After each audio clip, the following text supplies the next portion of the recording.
여러분은 오늘 가장 필요한 게 뭡니까?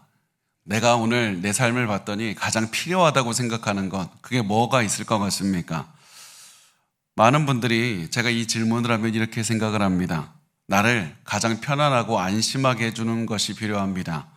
그래서 나는 내가 안심하고 편안하기 위해서 돈이 필요하니까 나 지금 돈이 너무 필요합니다.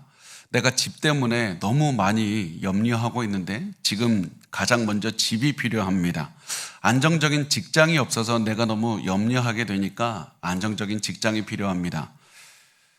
이것들은 우리가 세상을 살아가면서 분명히 필요한 겁니다. 굉장히 중요한 겁니다. 그렇지만 우리가 오늘을 살아가는데 가장 필요한 것은 절대 아닙니다. 우리가 오늘을 살아가게 하는데 가장 필요한 것은 우리가 열정을 갖게 하는 인생의 목표입니다. 내가 왜 인생을 살아가는지 그 목표가 필요한 것이고 그 목표를 위한 열정이 필요한 겁니다. 우리의 마음을 뛰게 하고 우리가 매일매일 최선을 다해서 살아가게 하는 목표가 필요한 겁니다. 이 목표가 있으면 아무리 절망적인 상황에서도 희망을 가질 수가 있는 겁니다. 이 목표가 있으면 우리가 어떠한 상황에서도 행복을 누리면서 살아갈 수가 있는 겁니다. 우리에게는 열정을 주는 그 목표가 필요한 겁니다.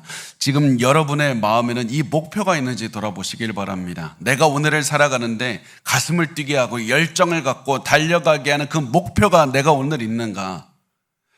그리고 그것이 없다면 오늘 내 삶을 다해서 달려갈 수 있는 그 목표, 나에게 열정을 주는 목표를 세우셨으면 좋겠습니다. 어떤 분들은 질문합니다. 그러면 그 목표 어떻게 세우는 겁니까? 우리가 흔히 말하는 그 그리스도 안에 있는 비전 어떻게 찾을 수가 있는 겁니까?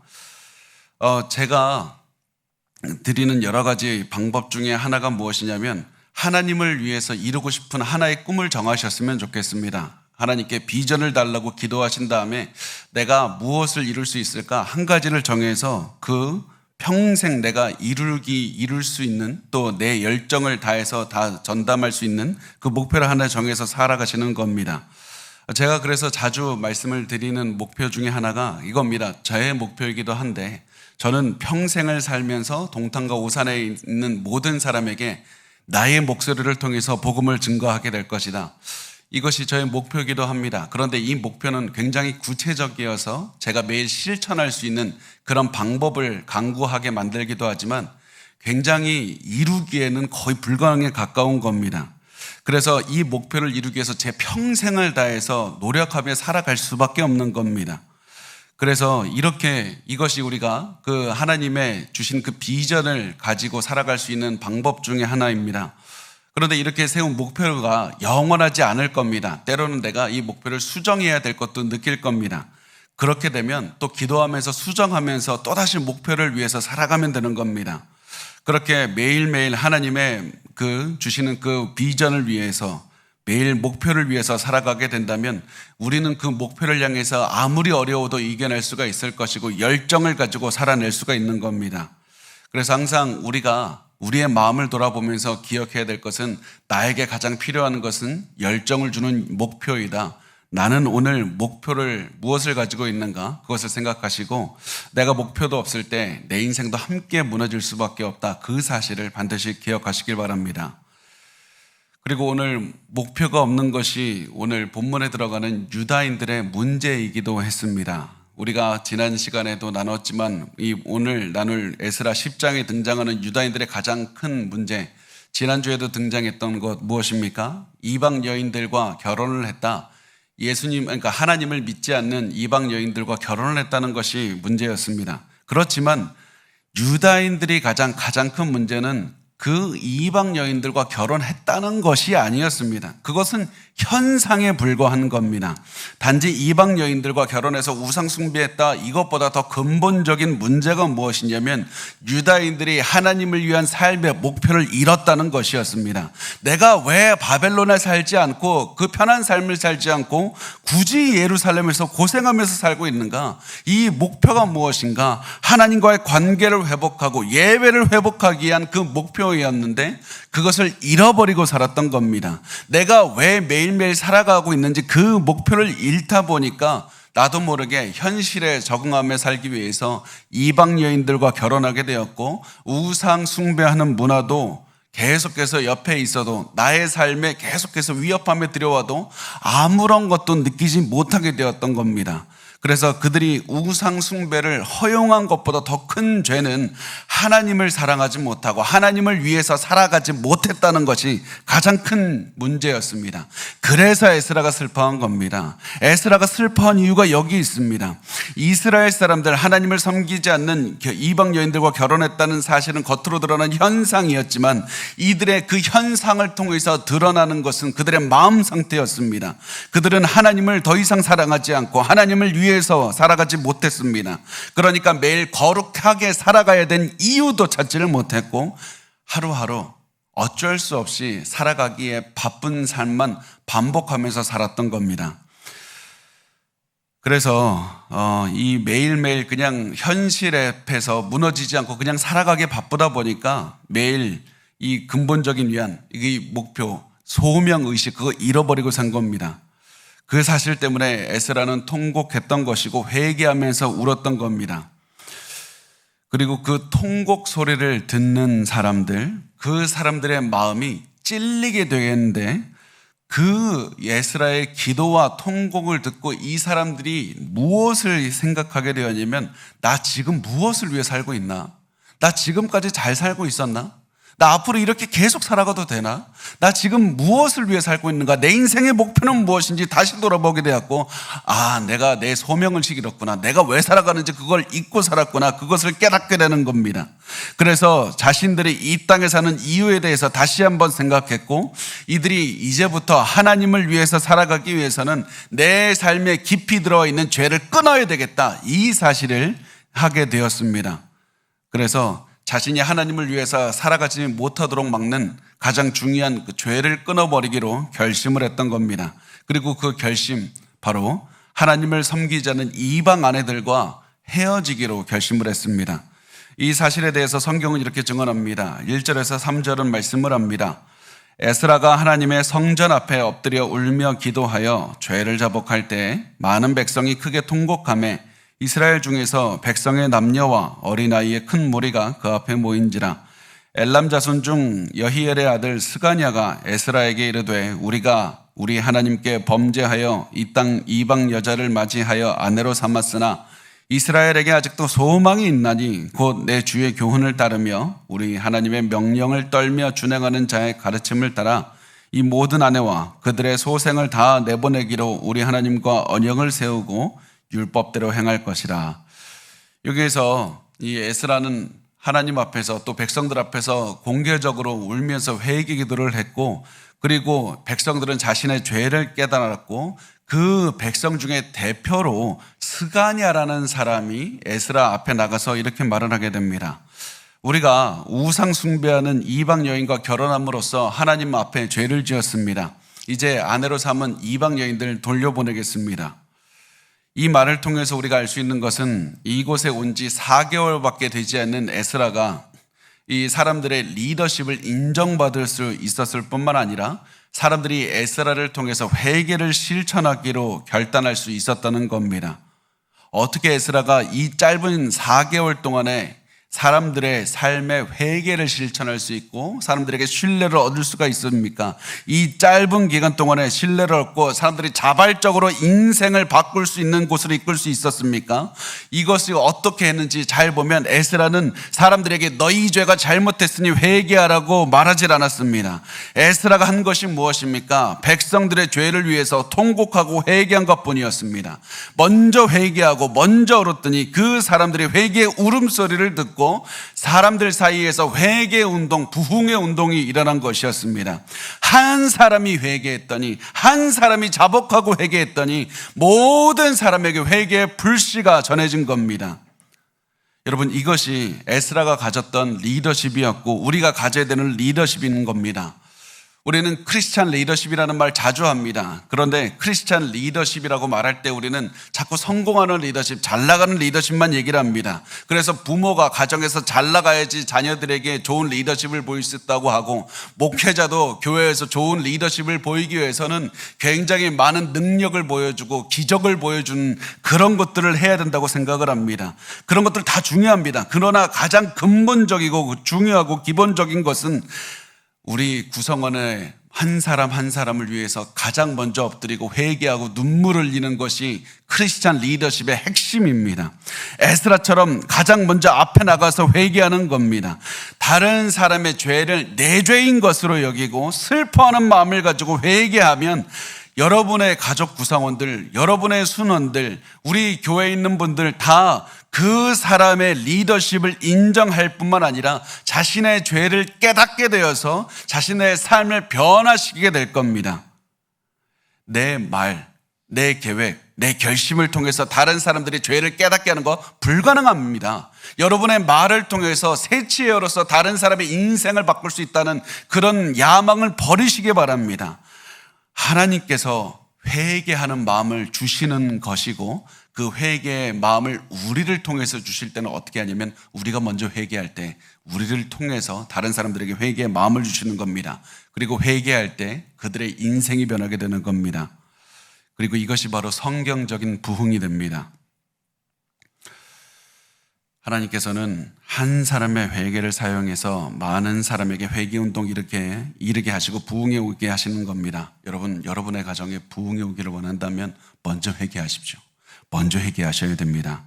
여러분의 가정의 죄가 내 죄인 것으로, 내가 그런 잘못 언제 저질렀습니까? 내가 남편이 하는 죄 언제 저질렀습니까? 자녀처럼 나 그렇게 살아본 적 없습니다. 그런 생각이 들어도 내 죄인 것처럼 먼저 회개하십시오. 복음은 절대 나를 기분 좋게 해주는 메시지로부터 시작되지 않습니다. 여러분, 부흥은 복음으로부터 시작이 되고 복음은 회개로부터 시작된다는 말을 반드시 기억하시기 바랍니다. 복음은 내가 기분 좋게 만드는 메시지로 시작되지 않습니다. 복음은 당신에게 위대한 가능성이 있어서 하나님을 믿으면 그 위대한 가능성이 증폭될 겁니다. 그것이 복음이 아닙니다. 복음은 당신은 이미 많은 복을 받은 사람이고 많은 사랑을 받았는데 하나님께 오면 더 많은 사랑받을 수 있습니다. 그거 복음 아닙니다. 복음은 나는 죄인이고 죽을 수밖에 없습니다. 그래서 회개해야만 된다는 것이 바로 복음의 핵심인 겁니다. 그래서 우리가 먼저 회개하는 모습을 보여주고 우리 가정에 부흥을 전달하고 복음을 전달하고 싶다면 먼저 회개하는 그 회개의 리더십을 보여주어야 우리를 통해서 가정에서도 부흥이 일어날 수가 있는 것이고 우리가 가는 곳마다 부흥이 일어날 수가 있다는 사실입니다. 이때 이 에스라가 먼저 회개하고 있을 때 유대인들의 대표로 나서서 아까 제가 말씀드린 회개를 주장했던 사람 스가냐라는 사람이 등장을 하는데 스가냐는 굉장히 중요한 역할을 하고 있습니다. 그냥 에스라가 공개적인 회개 기도를 했을 것을 이제 스가냐가 공개적으로 백성들의 삶으로 그 회개를 이끌어 가자고 이 앞장서서 주장하면서 에스라에게 있었던 회개 불씨를 백성들에게로 전달하는 역할을 하고 있는 겁니다. 그런데 단순히 스가냐가 그 역할을 했을 뿐만 아니라 스가냐라는 사람이 했다는 것도 굉장히 중요합니다. 왜냐하면 오늘 말씀 뒷부분에 보면 자신의 아버지도 이방 여인과 결혼을 한 사람의 목록에 포함되어 있기 때문에 그렇습니다. 나는 상관없이 저 사람 죄를 지었으니까 저 사람 회개하도록 이끕시다. 그것이 아니라 우리 가정 문제입니다. 내 문제입니다. 그래서 스가냐는 자신의 가정에 가장 먼저 적용돼야 되는 문제임에도 불구하고 가장 먼저 앞장서서 이방 여인들과 자녀들을 돌려보내자고 말했던 겁니다. 이것을 통해서 스가냐가 보여준 것은 나는 하나님의 뜻을 따르기 위해서라면 무엇이라도 포기할 수 있다는 것을 보여주는 겁니다. 하나님과의 관계를 회복하기 위해서 나에게 어떤 손해가 오더라도 내가 감당하겠다는 그 모습을 보여주면서 백성들 앞에서 나아가서 에스라에게 먼저 얘기를 하는 겁니다. 이렇게 스가냐가 앞장서서 하나님께서 주신 목표를 향해서 이 땅의 백성들과 하나님과의 관계를 세우는 목표를 위해서 앞장서서 나아갔을 때 다른 백성들도 그 스가냐를 보면서 한마음으로 회개운동에 동참할 수가 있었던 겁니다. 하나님과의 관계를 새롭게 세울 수가 있었던 겁니다. 여러분, 우리가 반드시 기억하셔야만 됩니다. 오늘 본문에 등장하는 유다인들에게 가장 중요한 문제는 이방인 여인들과 결혼했다는 것도 아니고 당장 이혼해야 된다, 그것도 아니었습니다. 훨씬 중요하고 훨씬 우선시되는 건 하나님을 향한 목표를 가지고 있는가, 그리고 그 목표를 향해서 나는 달려가고 있는가, 하나님만을 위해서 살아가는 그 모습을 회복하는 것, 그것이 가장 중요한 문제였습니다.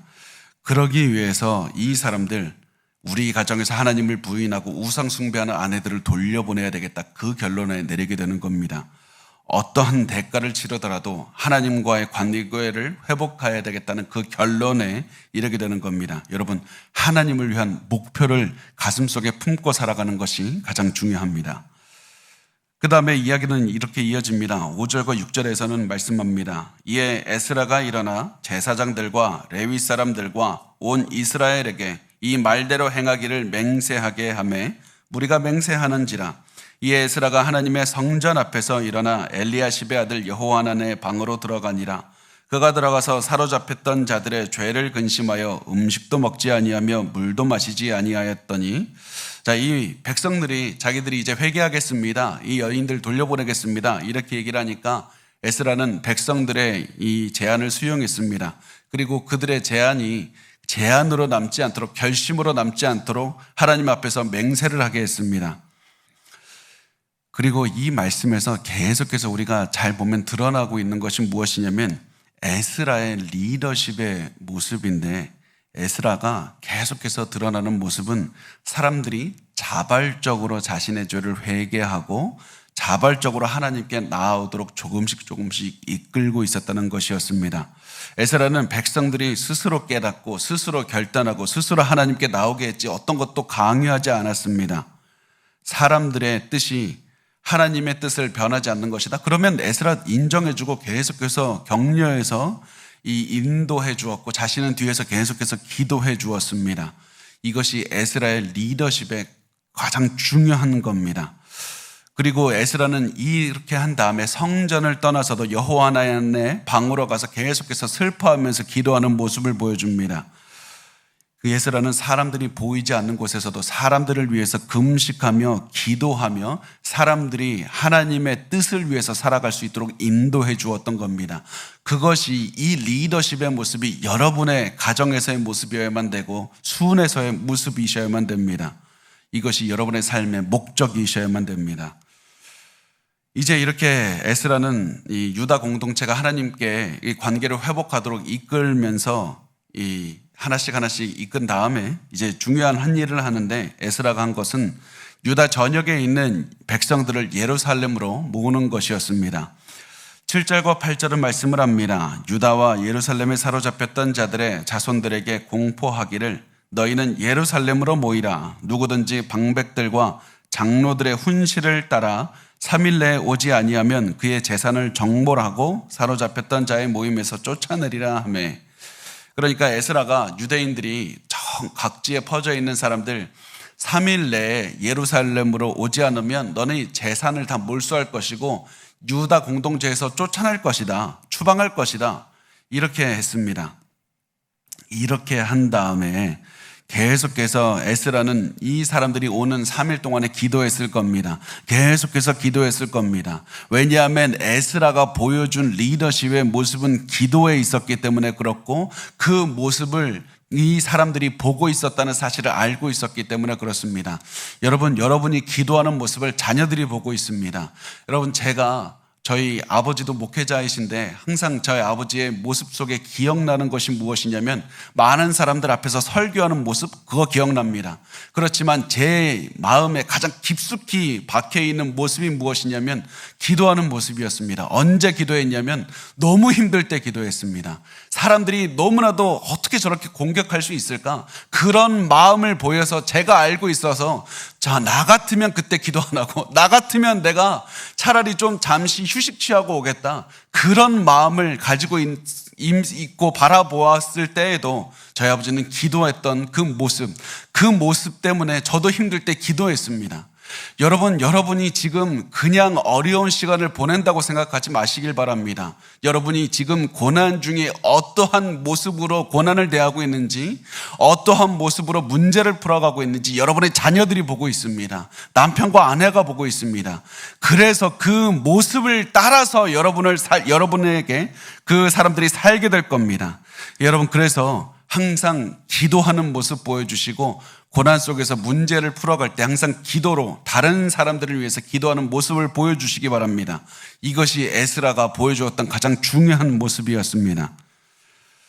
이렇게 해서 에스라가 계속해서 이제 기도했고 이방 민족과 하는 결혼 문제 해결하기 위해서 3일 후에 이제 예루살렘의 성회가 개최되게 됩니다. 9절 말씀은 말씀을 합니다. 유다와 베냐민 모든 사람들이 3일 내에 예루살렘에 모이니 때는 9째 달 20일이라 무리가 하나님의 성전 앞 광장에 앉아서 일과 큰 비 때문에 떨고 있더니 이 일이 벌어지는 때가 9째 달이라고 하는데 우리로 치면 12월입니다. 그래서 겨울이고 굉장히 춥고 이 지역의 12월은 겨울비가 많이 내리는 때였습니다. 그래서 이 사람들이 예루살렘으로 오면서도 진흙투성이 길을 계속해서 걸어와야 됐을 겁니다. 그리고 예루살렘에 도착한 다음에도 하나님의 성전 앞 광장에 서서 수많은 비를 맞으면서 흠뻑 젖어서 벌벌 떨면서 서 있었을 겁니다. 겨울에 많은 비를 맞으면서 벌벌 떨고 있는 이미지를 통해서 지금 이 사람들의 모습을 여러분이 그릴 수가 있습니다. 굉장히 침통하고 굉장히 두렵고 굉장히 아파하는 그런 마음을 가지고 서 있는 겁니다. 참담한 마음을 가지고 서 있는 겁니다. 이런 사람들에게 에스라가 일어나서 한 것은 유다인들에 대한 죄를 말하기 시작하는 겁니다. 10절과 11절은 말씀을 합니다. 제사장 에스라가 일어나 그들에게 이르되 너희가 범죄하여 이방 여자를 아내로 삼아 이스라엘의 죄를 더하게 하였으니 이제 너희 조상들의 하나님 앞에서 죄를 자복하고 그의 뜻대로 행하여 그 지방 사람들과 이방 여인을 끊어버리라 하니 에스라는 힘든 마음을 부여잡고 말을 했습니다. 너희가 범죄해서 이방 여인들과 결혼했기 때문에 지금 너희가 해야 되는 것은 하나님 앞에 죄를 자복해야 되는 것이다. 너희의 죄의 잘못을 인정하고 통회하는 고백을 해야 되고 그리고 그 회개하는 그 의미로 이 여인들과 헤어져야 된다고 말을 합니다. 백성은 에스라가 한 말을 듣고 보니까 나 지금 잘못된 선택을 했구나. 그것을 깨닫게 됩니다. 그리고 이때 이들이 깨달은 것이 무엇이냐면 분별의 중요성입니다. 말씀을 따라서 분별하는 삶의 중요성을 깨닫게 되는 겁니다. 하나님의 뜻에 따라서 말씀을 따라서 분별하지 않고 현실의 눈으로 세상의 시각으로 살았다는 이 간단한 이유 때문에 유다인들은 잘못된 선택을 했던 겁니다. 현실의 눈으로 세상의 눈으로 보면 유다인들의 선택은 올바른 선택이었기 때문에 그렇습니다. 바벨론에서 예루살렘으로 돌아온 유다인들은 정착지에서 이 적응하는 거 굉장히 힘들었습니다. 그래서 경제적으로 너무나도 어려웠습니다. 그런데 이미 이 근처에서 정착해서 살고 있었던 이방 민족은 유다인들보다 훨씬 잘 살았습니다. 돈도 많았습니다. 재산이 많았습니다. 그래서 유다인들이 했던 현실적인 선택이 무엇이냐면 이방 여인들과 결혼하는 것이었습니다.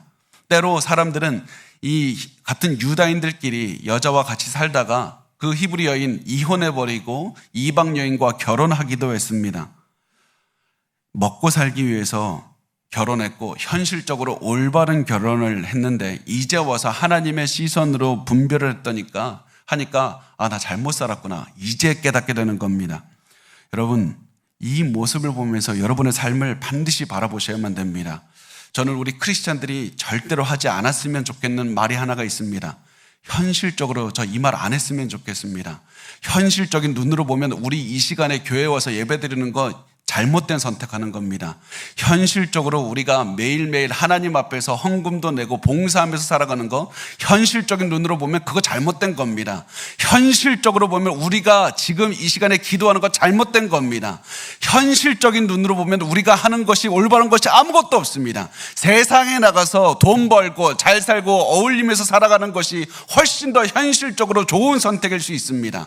우리는 현실적으로 보면 올바른 삶을 살고 있는 것이 아닙니다. 그러나 하나님의 진리의 말씀에 따라 살아갈 때 우리는 현실을 넘어갈 수 있는 힘을 생기는 겁니다. 하나님의 뜻에 따라 살아갈 때 우리는 현실을 능가할 수 있는 그런 미래를 향해서 나아갈 수가 있는 겁니다.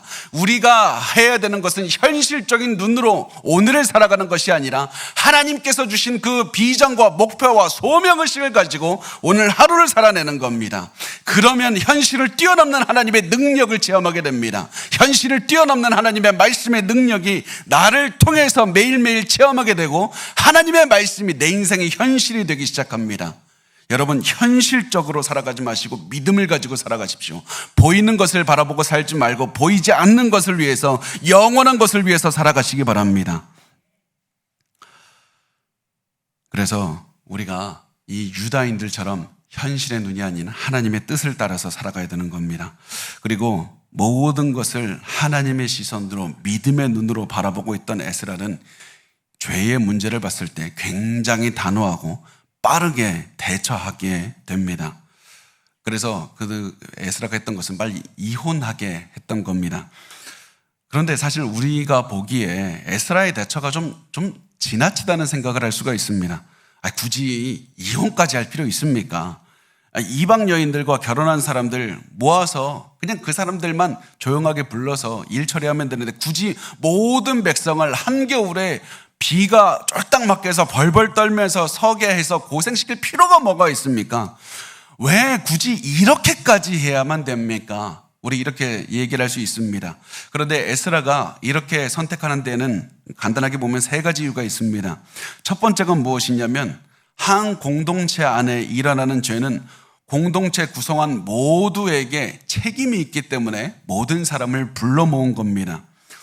한 사람이 저런 죄좀 지어도 괜찮다고 그런 분위기를 만든 나에게도 책임이 있는 겁니다. 우리 가족이 죄를 지었을 때, 우리 다른 사랑하는 사람들이 죄를 지었을 때 그냥 그 죄 잘못된 걸 알면서도 보고 가만히 있었던 나에게도 책임이 있었던 겁니다. 그 사람을 위해서 울며 기도하지 않은 나에게도 책임이 있는 겁니다. 그래서 한 공동체의 구성원이 지은 죄는 나와 긴밀하게 연결되어 있다는 사실을 알려주기 위해서 모든 사람을 에스라는 부르게 됩니다. 또 두 번째, 아주 작은 죄라 하더라도 주변에 급속도로 퍼져가게 하는 것이 죄의 성향입니다. 죄는 바로 옆에 있는 사람에게 빠른 속도로 전염시키는 능력이 있습니다. 그래서 에스라는 이렇게 아주 작은 죄라 할지라도, 소수의 사람이 지었던 죄라 할지라도 단호하게 대처했던 것이고, 이 단호하게 처리하는 모든 과정에 사람들, 모든 백성을 참여하게 해서 이 죄는 결코 용납되어서도 안 되고 너희들도 이것을 보고 반드시 반복해서는 안 된다는 사실을 다 알려주었던 겁니다. 세 번째, 이 죄는 유다인 공동체 전체를 무너뜨릴 수 있는 폭발력이 있는 죄였기 때문에 에스라는 단호하게 대처했던 겁니다. 우리가 지난 시간에도 나눴지만 이렇게 이 이방 여인들과 결혼하고 우상 숭배하는 것, 이 죄 에스라 시대 때 처음 겪는 것 아닙니다. 이스라엘 역사에서 반복되었던 겁니다. 이스라엘 조상들도 같은 죄를 저질렀습니다. 그리고 그 결과 예루살렘은 결국 우상 숭배한 그들, 예루살렘은 무너지게 되고 바벨론으로 흩어지게 되는 결과가 오지 않습니까? 시간이 지나서 하나님께서 다시 기회를 주셔서 이 사람들 바벨론에서 예루살렘으로 돌아오게 하셨습니다. 다시 시작하게 하셨습니다. 그런데 이 사람들, 조상들과 똑같은 죄를 반복하고 있는 겁니다. 그리고 에스라는 이 모습을 보고 굉장히 큰 위협을 느꼈습니다. 이렇게 똑같은 죄를 반복하게 살면 역사는 반복될 것이고 하나님께서는 또다시 이들의 죄를 처벌하실 것이 분명했습니다. 그리고 이들은 또다시 흩어지게 됩니다. 하나님의 뜻대로 예루살렘을 회복하게 하겠다고 돌아온 이 사람들의 공동체가 또다시 무너지는 것을 에스라는 도저히 볼 수가 없었던 겁니다. 그래서 에스라는 이 공동체가 살아남게 하기 위해서 단호하게 대처했고, 그 결과로 모든 우상을 숭배하는 이방 여인과 결혼한 사람들 다 이혼하게 만들었던 겁니다. 그때 여기서 우리가 한 가지 봐야 될 것은, 우리가 지난 시간에도 제가 말했지만 다시 반복합니다. 이것은 굉장히 특별한 상황입니다. 그래서 이 상황을 보고 우리 배우자가 예수님 안 믿으면 우리도 이혼해도 된다, 이런 의미가 아니라는 사실을 아셔야만 됩니다. 이 경우는 굉장히 특수한 상황이라는 사실을 기억하시고 우리가 이혼하게 하는 이 모습을 보면서 우리가 반드시 기억해야 될 것이 무엇이냐면 구약 성경이나 신약 성경 다 이혼을 장려하지 않는다는 것이고, 두 번째 우리가 기억해야 될 것은 우리의 삶에, 가정에, 우리의 공동체에 죄가 들어오면 우리도 에스라처럼 이렇게 단호하고 급박하게 대응해야 된다, 그것을 배우시면 됩니다. 당장 이혼하라 이것을 배우시는 것이 아니라 이 말씀을 통해서 에스라처럼 이렇게 어떻게 보면 거룩함을 위해서 너무 지나치다 싶을 정도로 거룩함을 위해서 죄에 대한 단호하게 대응을 하셔야만 되는 겁니다.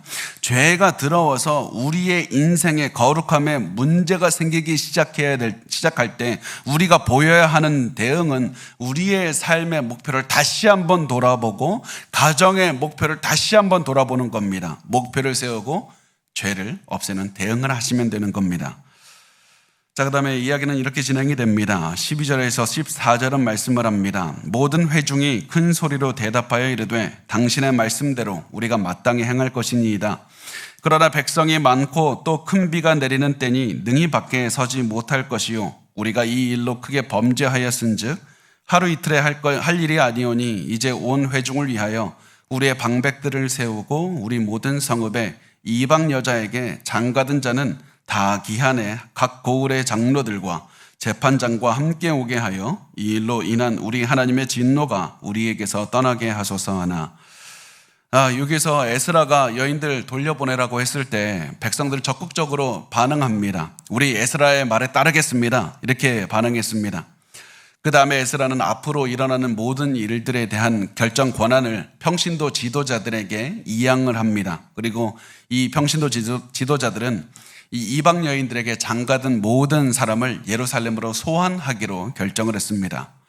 그렇게 해서 천천히 하나씩 문제를 해결하자고 이렇게 결론을 내린 겁니다.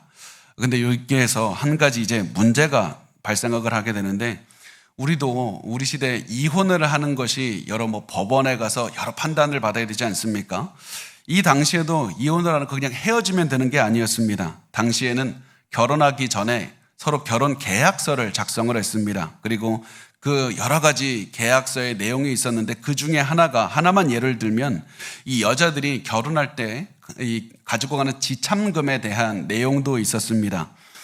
이 여자들이 결혼할 때 가지고 가는 지참금은 이 남편 마음대로 쓸 수 있는 돈이 절대 아니었습니다. 그 돈은 남편이 그 당시에는 질병도 많이 걸리고 짐승에 죽게 되기도 하고 전쟁터에 죽게 되기도 했기 때문에 남자들이 죽는 경우가 많았습니다. 그래서 남자가 죽게 되거나 여자가 어떤 합당한 이유 없이 이혼을 당하게 된다, 그러면 이제 여자는 갈 데가 없지 않습니까? 그러면 여자는 그 지참금을 가지고 이제 살아가게 되는 겁니다.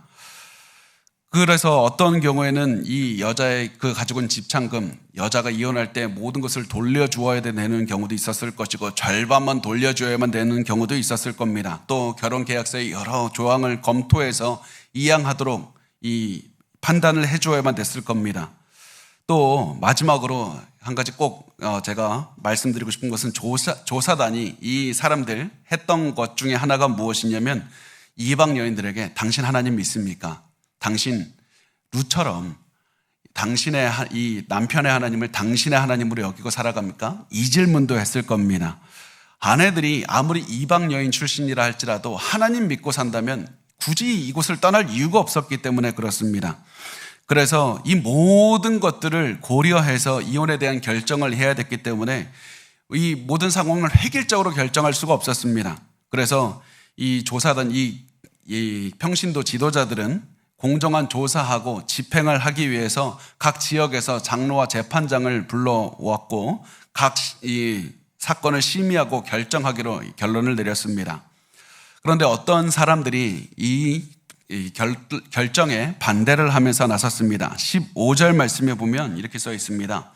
오직 아사헬의 아들 요나단과 디거의 아들 야스야가 일어나 그 일을 반대하고 무슬람과 레위 사람 삽부대가 그들을 돕더라.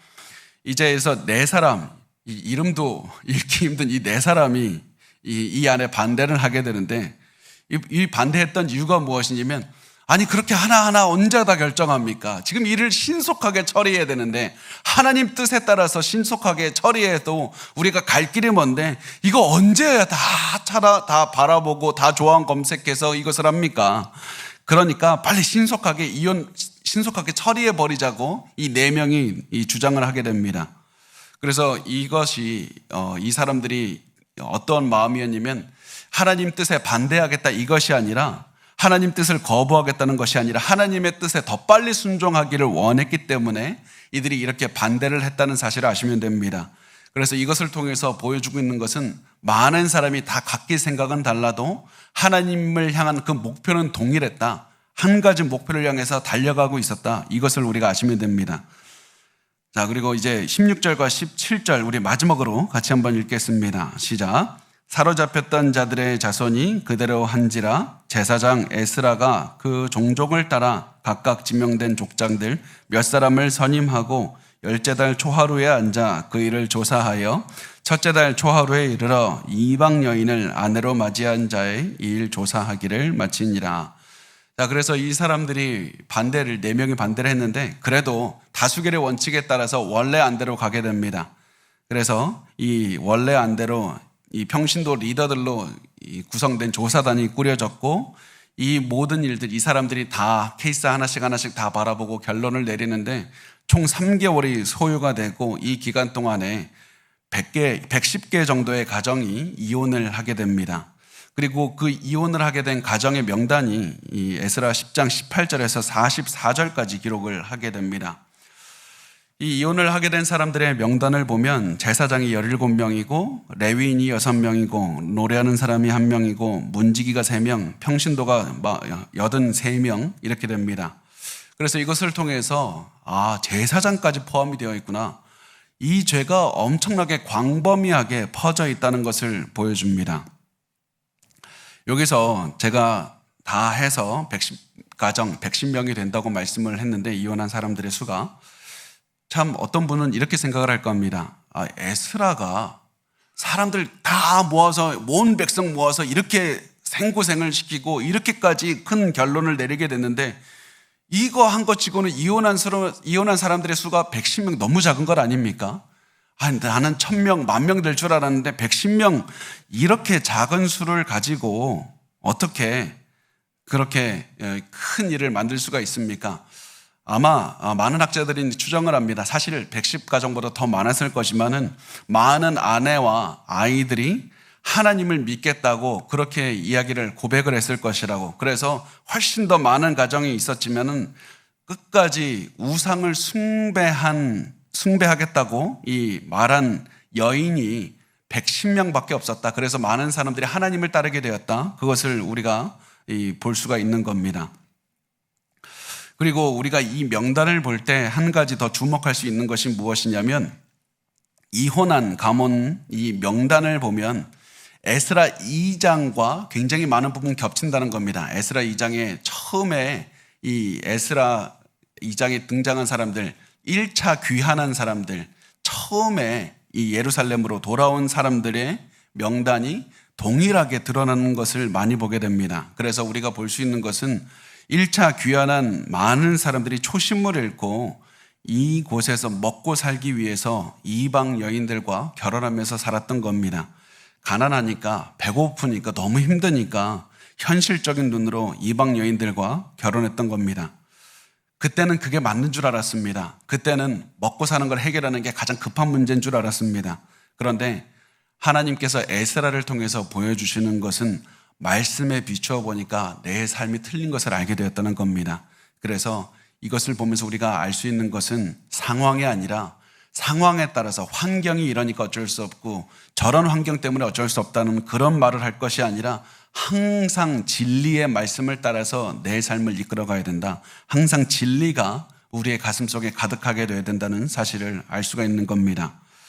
그래서 우리가 이 이혼하게 되는 모습을 보면서 우리가 두 가지를 기억해야 됩니다. 이혼하는 것을 보면서 우리가 기억해야 되는 첫 번째는 무엇이냐면, 제가 방금 말씀드린 항상 진리를 따라서 살아가야 된다는 겁니다. 하나님은 우리가 현실적으로 어렵다고 해서 죄 지어도 괜찮다. 내가 너무 힘드니까 남을 좀 폭행해도 괜찮습니다. 험담해도 괜찮다. 그런 말 하신 적이 없습니다. 하나님, 내가 이런 상황이니까 내 죄 지은 것 다 인정해 주시겠지요. 남들도 나와 같은 상황이라면 나와 똑같이 했을 겁니다. 그것으론 절대로 변명이 되질 않는 겁니다. 진리는 진리인 것입니다. 진리는 상황에 따라 변하지 않습니다. 그래서 우리 환경에 따라 끌려다니지 않고 항상 진리를 붙잡고 진리만을 생각하면서 하셔야만 됩니다. 우리가 이 모습을 보면서 깨달을 수 있는 두 번째 것이 무엇이냐면 죄에는 항상 대가가 따른다는 겁니다. 죄에는 반드시 대가가 따릅니다.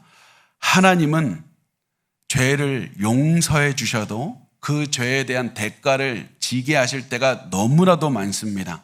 그 죄에 대한 대가를 지지 않게 하실 때도 가끔 있지만은 대부분의 경우에 우리가 그 큰 죄에 대한 대가를 지게 하실 때가 많습니다.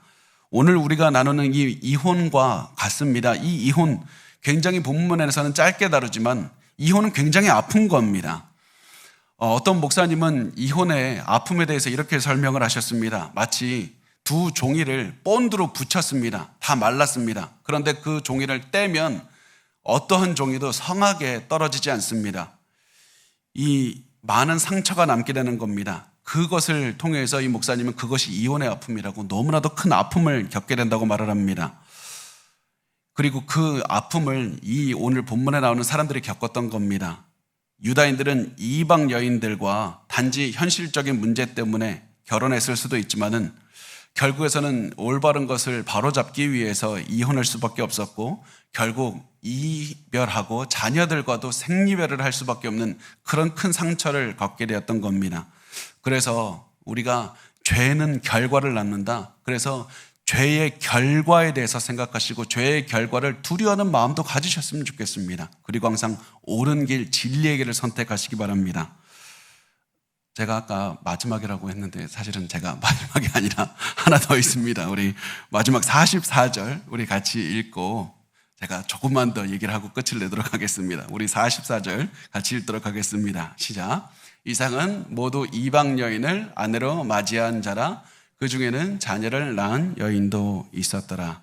여러분 이 말씀을 통해서 반드시 이 죄의 결과가 얼마나 심각한지 그 중에는 자녀를 낳은 여인도 있었더라. 그것을 여러분 그 무게감을 아셨으면 좋겠습니다. 그러면서 우리가 반드시 기억해야 될 것은 내가 죄를 멀리해야 되겠다. 내가 지금 거룩함을 지켜야 된다. 나는 지금 매일매일 하고 있는 것이 거룩함을 위한 전쟁을 하고 있다는 사실을 기억하셔야만 됩니다. 거룩함을 위한 전쟁을 하고 있는 겁니다. 전쟁은 상대방이 죽지 않으면 내가 죽는 끔찍한 겁니다. 우리의 대적인 마귀가 우리를 무너뜨리기 위해서 매일 사용하는 총과 칼이 무엇이냐면 죄입니다. 거룩함을 없애려고 하는 겁니다. 그래서 우리는 마치 적군의 총이나 칼을 대하는 마음으로 죄를 대해야 되는 겁니다. 우리는 전쟁 중입니다. 그리고 이 전쟁의 모티브가 단순히 그냥 제가 말씀을 드리는 것이 아니라 오늘 본문에서도 계속 사실은 언급하고 드러내고 있는 것이었습니다. 제가 에스라서를 나누면서 반복해서 말씀드렸던 게 뭐냐면 이 에스라서는 제2의 출애굽을 반복하고 있습니다. 이것을 말씀을 드렸습니다. 유다인들이 예루살렘으로 돌아오는 약속의 땅으로 돌아오는 제2의 출애굽으로 그리고 있다고 말씀을 드렸습니다. 여러분 원래 모세 시대에 출애굽한 백성들이 가나안 땅에 들어가서 여호수아와 함께 정복 전쟁하지 않습니까? 정복 전쟁은 단순히 저 사람들 죽이는 전쟁이 아니었습니다. 그 전쟁이 아니라 그 약속의 땅에서 우상을 섬기는 풍습을 없애고 하나님만 섬기는 그 풍습을 세우는 그 전쟁이 바로 이스라엘이 했던 약속의 땅에서 했던 전쟁이었습니다. 그리고 그 전쟁이 에스라서에서도 계속 반복이 되고 있는 겁니다. 예루살렘에서 우상 숭배하는 아내와 헤어지면서 무엇을 했냐면 우상을 제거하는 전쟁을 했던 겁니다. 자신의 마음속에서 자신의 가정에서 우상을 제거하는 전쟁을 했던 겁니다. 그랬기 때문에 이렇게 절실하고 간절하고 어떻게 보면 극단적인 방법으로 죄를 대했던 것이었습니다. 여러분, 이것을 보면서 나는 절대 죄에 대해서 느슨한 조치를 취해서는 안 된다. 반드시 죄를 끊어내고 전쟁을 하고 있다는 마음으로 거룩함을 지켜야 된다는 사실을 기억하셔야만 됩니다. 그래야만 하나님께서 주신 목표를 위해서 한 걸음씩 나아갈 수 있는 겁니다. 전쟁을 하는 마음으로 반드시 앞으로 한 걸음씩 나아가야 되는 겁니다. 그러면 우리가 앞으로 어떻게 살아가야 됩니까? 세상 속에서 목표를 위해서, 하나님을 향한 목표를 위해서 살려면 어떻게 해야 됩니까? 세 가지만 볼 텐데, 첫 번째 간단하게 보겠습니다. 첫 번째는 우리가 세상 속으로 들어가셔야만 됩니다. 세상 속으로 들어가셔야만 됩니다. 그리스도인들끼리 하루 종일 항상 모여 있는 것은 하나님의 뜻이 절대 아닙니다. 우리가 예배를 드릴 때는 모여 있고 교회에서 순모임을 통해서 무엇을 합니까? 세상 사람들과 나누면서 말씀을 따라서 대화하는, 그리고 자신의 삶을 세상 속에서도 구별해서 살아갈 수 있는 그런 훈련을 계속하는 겁니다. 그 훈련을 한다면 무엇을 해야 되냐면 항상 그리스도를 모르는 사람에게 가서 말씀을 전해야 되는 겁니다.